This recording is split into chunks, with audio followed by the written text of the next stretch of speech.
வணக்கம். என்ன செய்தியை பார்க்க போகிறோன்னு கேட்டிங்கன்னா, கட்சி பதவியை ராஜினாமா செய்தார் மாணிக்கம் தாக்கூர். அது மட்டும் இல்லை, எம்எல்ஏ சீட்டு கோடிக்கணக்கான ரூபாய்க்கு விற்பனையாகிறது. செல்வ பெருந்தகை வலுவாக சிக்கிட்டார். வேட்பாளர் பட்டியலை ராகுல் காந்தி கிழித்தெறிந்தார். ஏன் கிழித்தெறிந்தார் அப்படின்னு பார்க்க போகிறோம். அதையெல்லாம் தாண்டி பிரச்சாரத்தில் எடப்பாடி பழனிசாமி இந்த விஷயத்தை பேசவே மாட்டார். எந்த விஷயம் என்று கேட்குறீங்களா? விரிவாக பார்க்கலாங்க.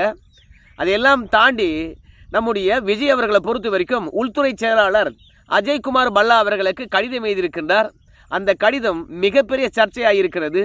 என்ன சர்ச்சையாக இருக்கிறது அப்படின்ற விஷயத்தை நாம் சேர்த்து பார்க்க வேண்டியதாக இருக்கிறது. அதற்கு முன்பாக உங்ககிட்ட நாம் எப்போதும் வைக்கின்ற ஒரு கோரிக்கை, இது வரைக்கும் நீங்கள் சப்ஸ்கிரைப் பண்ணாமல் நம்ம சேனலை பார்த்தீங்கன்னா சப்ஸ்கிரைப் பண்ணிக்கிட்டு கொஞ்சம் சப்போர்ட் பண்ணுங்கள். இந்த வீடியோக்கு ஒரு லைக் போட்டு போங்க. முதல்ல எடப்பாடி பழனிசாமி எதை பேசியிருக்கணும் அப்படின்னு சொல்லிட்டு நான் ஆசைப்பட்றேன்னு கேட்டிங்கன்னா, இந்த செங்கல்பட்டில் கிட்டத்தட்ட ஒரு 22 பேர் விஷசாராயம் குடித்து இறந்து போய்விட்டார்கள். ஸோ 22 பேர் உயிரிழந்தார்கள், நிறைய பேர் பாதிப்படைந்தார்கள். பாதிப்படைந்தவர்களுக்கு நிவாரணங்கள் வழங்கப்பட்டது. உயிரிழந்தவர்களுக்கு 10 லட்ச ரூபா கொடுத்தாங்க. ஆனால் எந்த ஆட்சியிலும் நடக்காத பெரும் சம்பவம் திராவிட மாடல் ஆட்சியில் நடந்தது. ஆனால் பாதிப்படைந்தவர்களையும் போய் பார்க்கல, உயிரிழந்த குடும்பத்தையும் நேராக போய் பார்த்து ஆறுதல் சொல்லலை நம்ம மு.க. ஸ்டாலின் ஐயா அவர்கள். அவர் ஆட்சியில் இப்பேற்பட்ட கொடுமைகள் நடந்திருக்குது. அந்த இடத்துக்கு போயிருக்கணுமா இல்லையா? மக்களை காக்கக்கூடிய, நல்லாட்சி செய்யக்கூடிய, வளர்ச்சியை தந்த திராவிட நாயகன் ஏன் மக்கள் உயிரிழக்கின்ற போது அந்த இடத்துக்கு போல? கள்ளக்குறிச்சியில் 72 பேர் உயிரிழந்தார்கள். அதில் 69 பேர் பட்டியல் இனத்தை சார்ந்தவர். எல்லாரும் ஓடினாங்க, எடப்பாடியும் ஓடினார். குழந்தையெல்லாம் அனாதையாக நின்றது. தாயும் தகப்பும் 2 பேரும் இறந்து விட்ட பிறகு. ஸோ மக்களை காக்கக்கூடிய ஒரு நல்ல முதலமைச்சராக இருந்தால் கள்ளக்குறிச்சி போயிருக்கணுமா இல்லையா? மணிப்பூருக்கு பிரதமர் போகணும் அப்படின்னு வலியுறுத்துகிற நம்ம முதலமைச்சர் ஐயா ஸ்டாலின் அவர்கள் இவர் ஆட்சியில் கொத்து கொத்தாக மக்கள் செத்தாங்களே, அங்கே போய் பார்த்துருக்கணுமா இல்லையா? மக்களை காக்கக்கூடிய முதலமைச்சர்னு சொல்கிறாரு, சட்டம் ஒழுங்கு சரியாக இருக்குன்னு சொல்கிறாரு. இந்த ஜாபர் சாதிக்குன்னு சொல்லிட்டு ஒருத்தர் திமுகவில் அயலக அணி செயலாளராக இருந்தான். அவன் 2000 கோடிக்கு போதைப் பொருள் விற்றான். இந்த திமுக காரனுடைய அடாவடிய இந்த போதைப் பொருள் விற்ற அக்கிரமத்தை எடப்பாடி பழனிசாமி பேசுவார். கள்ளச்சாராய மரணத்தை பற்றி பேசுவார். அண்ணா பல்கலைக்கழக பாலியல் வன்புணர்வை பற்றி பேசுவார்னு பார்க்குறேன். இந்த 3 விஷயத்தை பற்றியும் பேசவே மாட்டுறாருங்க. திமுக ஆட்சியில் சட்ட ஒழுங்கு சரி கிடையாது தான். நாங்குநேரியில் பார்த்தீங்கன்னா கேங் மர்டர் நடந்தது. போகிறவனையெல்லாம் வெட்டினாங்க. சிவகங்கையில் அது மாதிரி வெட்டினாங்க. சமீபத்தில் தான் நடந்தது. எல்லாம் ஓகே தான். ஆனால் அதை பற்றியெல்லாம் பேசக்கூடிய எடப்பாடி பழனிசாமி அண்ணா பல்கலைக்கழக பாலியல் விஷயங்கள், கள்ளச்சாராய மரணங்கள், திமுக காரனே பார்த்தீங்கன்னா ஜாபர் சாதிக்கு 2000 கோடிக்கு போதைப் பொருள் விற்றது, இப்படி எல்லா விஷயத்தையும் பட்டியலிடணும். அதையெல்லாம் தாண்டி டாஸ்மார்க்கில் ரெய்டு நடந்தது. ஆகாஷ் பாஸ்கரன் வீட்டில் ரெய்டு நடந்தது. ஆகாஷ் பாஸ்கரன் அல்லக்கையா இருந்தவன் எப்படி ஒரே தருணத்தில் மிகப்பெரிய 4 படங்களை எடுக்கலாம். ஒவ்வொரு படமும் 500 கோடி ரூபாய் எங்கிருந்து வந்தது? இந்த ஆகாஷ் பாஸ்கரன் யார்? அவனுடைய பின்னணி என்ன? மக்களுடைய வரி பணம் கொஞ்சம் கொஞ்சமாக கொள்ளையடிக்கப்பட்டு ஒரு குடும்பத்தின் கையில் போய் சிக்கி கிடக்கிறது. அதனால் நம்ம தமிழகத்தில் ஒவ்வொரு அத்தியாவசிய பொருட்களுடைய விலையும் உயர்ந்து இருக்கிறது. ஸோ கொள்ளை அடித்தவன் யார்? கொள்ளை அடித்ததை எப்படி பயன்படுத்துகிறாங்க? போதைப் பொருள் யார் விற்கிறது? விற்பதனால தமிழகம் எப்படி அழியுது? அது மட்டும் கிடையாது, இந்த கள்ளக்குறிச்சியில் அதே மாதிரி செங்கல்பட்டில் கள்ளச்சாராயம் விற்றவனும் கண்ணுக்குட்டி என்ற திமுக காரன். இப்படி திமுக காரனுடைய உண்மையான முகத்தெல்லாம் அம்பலப்படுத்துவார் அப்படின்னு நான் நினைக்கிறேன். எடப்பாடி பழனிசாமி இந்த கள்ளச்சாராய சாவை பற்றி பேசவே மாட்டாரு அப்படின்னு கொஞ்சம் வருத்தம் இருந்தது. அதை சுட்டி காட்டினேன். ஓட்டு போட்டால் ஒவ்வொரு வீட்டுக்கும் 10,000 ரூபாய் கொடுக்க போகிறோம் அப்படின்றத எடப்பாடி பழனிசாமி சொல்லணும் அப்படின்னு நாம் சொல்லியிருந்தோம். அதை சொன்னார். இப்போது கள்ளக்குறிச்சி மரணமும் செங்கல்பட்டு சாராய மரணத்தையும் பேசுவார் என்று நாம் நினைக்கிறோம். இப்போ பதவியை ராஜினாமா செய்த மாணிக்கம் தாக்கூர் மாணிக்கம் தாக்கூர் அவர்கள் என்ன பதவியில் இருந்தார் காங்கிரஸில் அப்படின்னு பார்க்கும்போது தேர்தல் பிரிவு மேலாண்மை செயலாளராகவும் ஒருங்கிணைப்பாளராகவும் இருந்தார். இந்த 2 பதவியும் ராஜினாமா பண்ணிட்டார். என்ன காரணம் தெரியுமா? செல்வ பெருந்தகையை பொறுத்த வரைக்கும் வேட்பாளரை தேர்ந்தெடுத்தார். அந்த வேட்பாளர் 2 விதமாக இருந்தது. ஒன்று, செல்வ பெருந்தகைக்கு எவன் பணம் கொடுத்தானோ அவனுக்கு சீட்டு. 2வது, வாரிசுகளுக்கு சீட்டு. ஜோதிமணியை வாயிலையும் வயிற்றுலையும் அடிச்சுக்கிட்டாங்க. ஏன் அடப்பாவிங்களா, உழைச்சவனுக்கு சீட்டு கிடையாது, இங்கே மாநில தலைவர் தான் கட்சி என்று நினச்சிக்கிட்டு, அவங்களுக்கு ஜால்ரா போடுறவங்க தான் கட்சி என்று நினச்சிக்கிட்டு இந்த எம்எல்ஏ சீட்டை விற்று வயிறு வளர்க்குறீங்களடா, நியாயமாக இருக்குமா அப்படின்னு சொல்லிட்டு அடிச்சுக்கிட்டாங்க. இந்த மாணிக்கம் தாக்கூர் அவர்களை தேர்தல் பிரிவு மேலாண்மை செயலாளராக போட்டுட்டு ஒருங்கிணைப்பாளராக போட்டுட்டு சீட்டு யாருக்கு கொடுக்கணும் கொடுக்கக்கூடாது என்ற விஷயத்தை முடிவு பண்ணுறது செல்வ பெருந்தகைனா, அப்புறம் எதற்காக மாணிக்கம் தாக்கூர் அவர்கள் வந்து தேர்தல் பிரிவு செயலாளராக இருக்கணும்? அதனால் பார்த்தாரு, இவனுங்க கட்சியை வளர்க்குற மாதிரி தெரியல, திமுக கிட்ட அதிக தொகுதியும் கேட்க மாட்டுறானுங்க, வெற்றி பெறுகின்ற தொகுதியும் கேட்டு வாங்கலை, ஆனால் கிடைச்ச தொகுதியை இப்படி பங்கு போட்டுக்கிறானுங்களே, நாம் சொல்கிறத கேட்க மாட்டுறானுங்களே, அதனால் இந்த பதவியை டம்மியாக வச்சுக்கிட்டு நாம் என்ன பண்ணுறது அப்படின்னு சொல்லிவிட்டு அந்த பதவியை உதறிட்டார். ஆனால் நேற்று சத்தியமூர்த்தி பவனில் மிகப்பெரிய சண்டை. சத்தியமூர்த்தி பவன் என்றாலே சட்டை கிழியும், வேட்டி இருக்காது. சத்தியமூர்த்தி பவனுக்கு வெளியே வந்து பார்த்தீங்கன்னா வேட்டியும் சட்டையும் விற்றுக்கிட்டு இருப்பாங்க, அந்த அளவுக்கு சண்டை நடக்கும். இப்போது வேட்பாளர் தேர்வல்லவா, மிகப்பெரிய சண்டை. அதனால் இந்த சண்டையெல்லாம் ராகுல் காந்திக்கு நல்லாவே தெரியும்.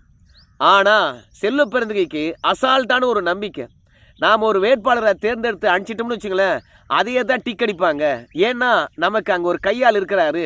யார் இருக்கிறாரு? மல்லிகார்ஜுன கார்கே. அவரும் ஒரு பட்டியலினத்தை சார்ந்தவரான்.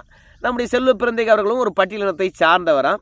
அதனால் செல்வ பெருந்தகை எது அனுப்பினாலும் ராகுல் காந்தி சோனியா காந்தி கிட்ட பேசி டிக் அடிப்பாரான். அதனால் வேட்பாளர் தேர்வு பட்டியலை யார் யார் எங்கெங்கே நிற்க போகிறாங்க அப்படின்னு சொல்லிட்டு 28 தொகுதிக்கு 28 பேரை பரிந்துரைத்திருந்தார் நம்முடைய செல்வ பெருந்தகை. உடனடியாக ராகுல் காந்தி அவர்கள் இந்த சீட்டு பணத்துக்கு விற்பனையாகுது, மாணிக்கம் தாக்கூர் அவர்கள் சொல்கிறத யாரும் கேட்பது கிடையாது அப்படின்ற விஷயங்கள்லாம் ராகுல் காந்திக்கு சென்ற உடனே வேட்பாளருடைய பட்டியலை பார்த்துருக்கின்றார். செல்வ பெருந்தகையே இந்த 28 தொகுதிக்கும் 28 பேரை செலக்ட் பண்ணிட்டார். அப்புறம் எதற்காக இந்த பட்டியலை அங்கே அனுப்பணும்? அவரே வந்து டிக் டிக் நீ போய் அங்கே நின்றுக்குப்பா, அங்கே போய் நின்றுக்குப்பா அப்படின்னு சொல்லியிருக்கலாமே. எப்போதும் டெல்லிக்கு அனுப்புகின்ற பொழுது குறைந்தது 3 பேரையாவது பரிந்துரைப்பாங்க. அந்த 3 பேருடைய விவரங்கள் இருக்கும். அந்த விவரங்களை அகில இந்திய காங்கிரஸ் கட்சியானது படித்து பார்த்து விட்டு அந்த 3 பேரில் யார் சிறந்தவராக இருப்பாங்க அப்படின்னு தேர்ந்தெடுப்பாங்க. ஆனால் செல்வ பெருந்தகை பொறுத்த வரைக்கும் ஒவ்வொரு ஆளை மட்டுமே தேர்ந்தெடுத்து அனுப்பியிருக்கின்றார். அப்போ அகில இந்திய காங்கிரஸ் கட்சியினுடைய தலைமை செல்வ பெருந்தகையா அப்படின்னு சொல்லிட்டு இந்த வேட்பாளர் தேர்வில் மிகப்பெரிய மோசடி நடந்திருக்குது அப்படின்னு கீழ்த்தி எறிந்து விட்டார் நம்முடைய ராகுல் காந்தி.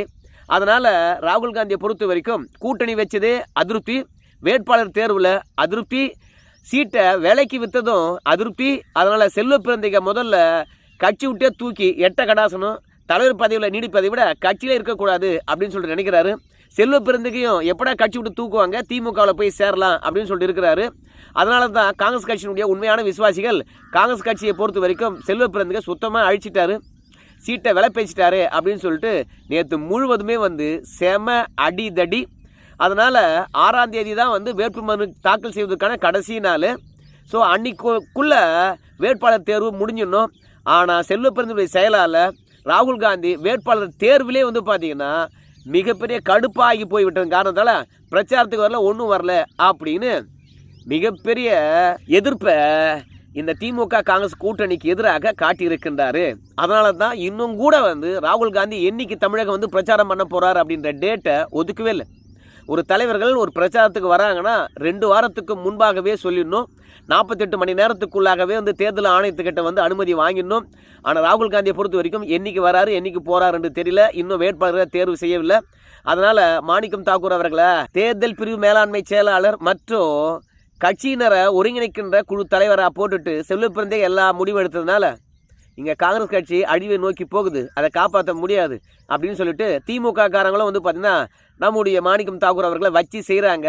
இனி இவன்கிட்ட வந்து சமாளிக்க முடியாது. ஒரு பக்கம் காங்கிரஸ் கட்சிக்காரன் அடிக்கிறான், இன்னொரு பக்கம் திமுக காரன் அடிக்கிறான். ஆனால் தேவையில்லை, ரெண்டு விஷயங்கள் தான் நடக்குது. ஒன்று, திமுக ஆதரவாக இருக்கிறவனுக்கு சீட்டு கொடுக்குறாங்க. ரெண்டாவது, காசு கொடுக்கணும் சீட்டு கொடுக்குறாங்க. அடச்சாமி, இதில் நாம் ஏன் போய் வந்து வேட்பாளர் தேர்வுலாம் செஞ்சுக்கிட்டு நான் தான் தேர்வு பண்ணேன் அப்படின்னு ராகுல் காந்திகிட்ட பொய் சொல்கிறது தேவையில்லை அப்படின்னு சொல்லிவிட்டு நம்முடைய மாணிக்கம் தாக்கூர் அவர்கள் பதவி ராஜினாமா பண்ணிட்டு போயிட்டாரு. இன்னும் கொஞ்சம் பொறுங்க, இந்த தேர்தலெலாம் முடிஞ்ச பிறகு மாணிக்கம் தாக்கூர் அவர்களை பொறுத்த வரைக்கும் கட்சியிலே இருக்க மாட்டார். அவர் விலகி பாஜக அல்லது அதிமுக சேருவதற்கான வாய்ப்பு தான் இருக்குது. ரெண்டாவது, நம்ம விஜய் அவர்களை பொறுத்த வரைக்கும் ஒரு கடிதத்தை எழுதியிருக்கின்றார் உள்துறை செயலாளருக்கு அஜய்குமார் பல்லா.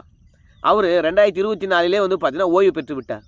ஆனால் இந்த தமிழக வெற்றி கழகத்தில் இருக்கிறவங்க அறிவாளிகளா, இல்லை டெல்லியில் யார் உள்துறை செயலாளர் இந்த மாதிரியான விஷயங்கள் தெரிஞ்சு தான் இந்த மாதிரியெல்லாம் கடிதம் எழுதுகிறாங்களா, இல்லை அரசியலுக்கு வந்த ஒட்டுமொத்த பேரும் முட்டாளாக இருக்காங்களா என்னன்னே தெரியல. இப்போ தேர்தல் ஆணையமானது உரிய பாதுகாப்பு தரமாட்டேங்குது. தேர்தல் ஆணையத்துடைய தலைமைச் செயல் அதிகாரிகள் பொறுத்த வரைக்கும் உத்தரவிடுகின்றார்கள். ஆனால் தமிழகத்தில் இருக்கக்கூடிய காவல்துறையானது திமுகவுடைய சொல் பேச்சை கேட்டு செயல்படுறதுனால விஜய்க்கு போதிய பாதுகாப்பு தரல. அதனால் தேர்தல் ஆணையமானது விஜய் அவர்களுக்கு போதிய பாதுகாப்பு தரணும் அப்படின்னு சொல்லிட்டு உள்துறை செயலாளருக்கு விஜய் வந்து பார்த்திங்கன்னா நிர்மல்குமார் மூலமாக கடிதம் எழுதியிருக்கின்றார். இந்த கடிதத்தில் யார் இப்போது கரண்ட்டில் உள்துறை செயலாளராக இருக்கின்றாரோ அவருக்கு கடிதம் எழுதியிருக்க வேண்டும். ஆனால் ஓய்வு பெற்றவருக்கு கடிதம் எழுதியிருக்காங்க. இல்லை டெல்லியில் இருக்கக்கூடிய உள்துறை செயலாளர் என்று மொட்டையாக கூட போட்டு கடிதம் எழுதியிருக்கலாம். அங்கே யார் இருக்கிறாங்கோ அவங்க வாங்கி படிக்க போகிறாங்க, விஜயனுடைய கோரிக்கை நிறைவேற்ற போகிறாங்க. ஆனால் ஓய்வு பெற்றவருடைய பெயரை போட்டு கடிதம் எழுதுகிறாங்கன்னா சத்தியமாக சொல்கிறேன், இந்த ஆதவாச்சினா அவர்களுக்கு ஒன்றுமே தெரியல. விஜயை நடு காட்டில் கொண்டு போய் நிற்க வச்சுட்டு சம்பாஷித அத்தனையும் இந்த தேர்தலில் ஓய்ச்சிட்டு அனாதையாக நிற்க போகிறார் என்று தான் நினைக்கிறேன். ஆனால் இந்த தேர்தல் நேரத்தில் விஜயை வீட்லேயே முடக்கி வைத்து விட்டு இவனுங்க மட்டும் ஊர் ஊராக போய் பிரச்சாரம் பண்ணுறானுங்க. மொத்தத்தில் விஜயும் தோற்று 234 பேரில் 233 பேரும் தோற்று ஆதவாஜினா மட்டும் வெற்றி பெற்று இந்த கட்சியை கைப்பற்றி கொண்டு விஜயை நடுத்தரில் நிற்க வைக்க போகிறாங்க. இந்த ஆதவாஜினா என்ற அமாவாசையை நம்பி கட்சி தொடங்கி விஜய் அவர்கள் கஷ்டப்பட்டு சம்பாதிச்சு அத்தனை சொத்தும் இழக்க போகிறான்னு நினைக்கிறேன். ஏன்னா உள்துறை செயலாளர் யாருன்னு கூட தெரியலையே. விஜயை பொறுத்த வரைக்கும் இந்த மாதிரி ஒரு கடிதம் எழுதுகிறோம், இந்த கடிதத்தை சரி பாருங்க என்று விஜய்கிட்ட கொடுத்தாங்களா, இல்லை இப்படி எழுதப்பட்ட கடிதத்தை எத்தனை பேர் சரி பார்த்துருப்பாங்க. அதனால் இந்த தமிழக வெற்றி கழகத்தில் அறிவாளிகள் இருக்காங்களா இல்லை என்பது கூட நமக்கு தெரியல. இப்படி சொதப்பிட்டாங்களே அப்படின்ற ஒரு எண்ணம் தான் இருக்குது. பிரச்சாரத்தில் தான் எல்லாத்தையும் சொதப்புறாங்க, வெளியவே வரமாட்டாங்க, வீட்டுக்குள்ளேயே இருக்கிறாங்க. பாண்டிச்சேரியில் பிரச்சாரம் பண்ணணும், 21 இடத்த கேட்டாங்களாம் தவேக்காவில். ஆனால் பாண்டிச்சேரியில் 4 இடத்துலாம் பிரச்சாரம் பண்ணணும் அப்படின்னு சொன்னாங்களாம். அதனால் நான் வீட்டிலேருந்தே பிரச்சாரம் பண்ணுறேன் அப்படின்னு விஜய் அவர்கள் முடிவெடுத்திருக்கின்றாராம். தமிழகத்தில் இன்றைக்கி திருச்சி கிழக்கில் போய் மனு தாக்கல் பண்ண போகிறார் விஜய். ஸோ அங்கே ஒரு 2 இடத்துல பிரச்சாரம் பண்ணுவார், அப்படியே வந்து வீட்டில் பத்துக்குவார். அவ்வளோதான். அரசியலுக்கு விஜய்க்கு விருப்பமே இல்லைங்க. யாரோ ஒரு வற்புறுத்தல் காரணமாக விஜய் அவர்கள் அரசியலுக்கு வந்திருக்கின்றார். திரிஷா தான் என்று நினைக்கிறேன். ஏன்னா அவங்க தான் சொன்னாங்க நான் சிஎம் ஆகணும், அதுக்கு விஜய் அவர்கள் தான் உதவி பண்ண போகிறாரு, நீங்களும் பாருங்கன்னாரு. ஸோ திரிஷா தான் வந்து விஜயை கம்பல் பண்ணி அரசியலுக்கு கொண்டு வந்திருக்காங்க. அப்படி திரிஷா கொண்டு வந்த விஜயை ஆதவஜினா தனக்கு சாதகமாக பயன்படுத்தி கொள்ளுகின்றார். பார்க்கலாம் என்ன நடக்குதுன்னு சொல்லிவிட்டு. அதோட நம்முடைய துரைமுருகன் அவர்களை பொறுத்த வரைக்கும் இந்த தேர்தல் நேரத்தில் திமுககாரன் கோயிலுக்கு போகிறதெல்லாம் இயல்பான ஒன்று தான். அதே மாதிரி தான் துரைமுருகனும் வந்து பார்த்தீங்கன்னா கோயிலுக்கு போயிருக்கார், சாமி கும்பிட்டுருக்கின்றார். அங்கே பூசாரி வந்து திருநீர் நெத்தியில் வைக்கிறார். அவர் வைக்கும்போது வச்சுக்கிறாரு, மறுபடியும் வைக்க வராங்க வேணாங்கிறாரு. அதோடு போச்சுன்னா நம்ம துரைமுருகன் அவர்கள் கொஞ்சம் நேரம் பொறுத்து அந்த திருநீரை அழிக்கிறார். துரைமுருகனுக்கு கடவுள் நம்பிக்கை இல்லை அப்படின்னு கேட்டிங்கன்னா துரைமுருகனுக்கு நல்ல கடவுள் நம்பிக்கை இருக்குது. அதை விட அவங்க மகனுக்கு ரொம்பவே கடவுள் நம்பிக்கை இருக்கிறது. திருநீரை அழிச்சிருப்பாரா அப்படின்னு கேட்டிங்கன்னா வயதான காலம், அதனால் வேர்வை விட்டுருக்கும், அதனால் அழிச்சிருப்பார். அதாவது கலைஞர் கூட இருக்கிறதுலே வந்து மிகப்பெரிய சனாதனவாதி யாருன்னு கேட்டிங்கன்னா நம்ம துரைமுருகன் தான். என்ன ஒன்று அவ்வப்போது உளறி விடுவார். அது உளறதுக்கான காரணம் பக்கத்தில் யாராவது உட்காந்துருப்பாங்க, அவங்களுடைய ஓதம் அடிச்சிருக்கும். இல்லைனா நான் பகுத்தறிவு பகலவனுடைய பக்கத்தில் உட்காந்துருக்கேன் அப்படின்னு காட்டுறதுக்காக பேசுவாரங்கண்டி. ஆனால் நம்முடைய துரைமுருகனை விட சனாதனவாதி நம்முடைய ஜெகத்ரட்சன் கூட இருக்க மாட்டார். ஸோ அவர் தான் திமுகவில் இருக்கக்கூடிய திராவிட ஆழ்வார்னு சொல்லுவாங்க. ஸோ அந்த அளவுக்கு துரைமுருகன் வந்து பக்தி பயம், அது எனக்கு நல்லா தெரியும். நான் கூட இருந்து நிறைய முறை பார்த்துருக்குறேன். யாராவது ஒருத்தர் கடவுளை தப்பாக பேசிட்டா கூட வந்து நம்மளை திட்டுவார். ஏயா ரொம்ப நாத்திகவாதி என்று என்னம்மா மூடியா வாய, கலைஞரே மஞ்சள் துண்டு போட்டிருக்கார் பாரியா வாஸ்து பிரகாரம் அப்படின்னு நேரடியாக சொல்லக்கூடியவர் நம்ம துரைமுருகன். ஏதோ ஒரு சந்தர்ப்பத்தில் சிறுபான்மையர் வாக்கு விழாமல் போச்சுன்னா என்ன பண்ணுறது, நெத்தியில் திருநீர் இருந்தால் அப்படின்னு அழிச்சிருப்பார். ஸோ எல்லாமே வந்து சூழ்நிலை கைதிகள் தான். ஏன்னா இங்கே இருக்கக்கூடிய சிறுபான்மைகளை பொறுத்த வரைக்கும் இந்துக்கள் என்றால் அவ்வளோ வெறுப்பாக இருக்கிறாங்க. அந்த வெறுப்பு தான் வந்து பார்த்திங்கன்னா உண்மையான சனாதனவாதிகள் கூட இந்த வாக்குக்காக போலியாக பகுத்தறிவாளர்களாக நடிக்க வேண்டியதாக இருக்கிறது.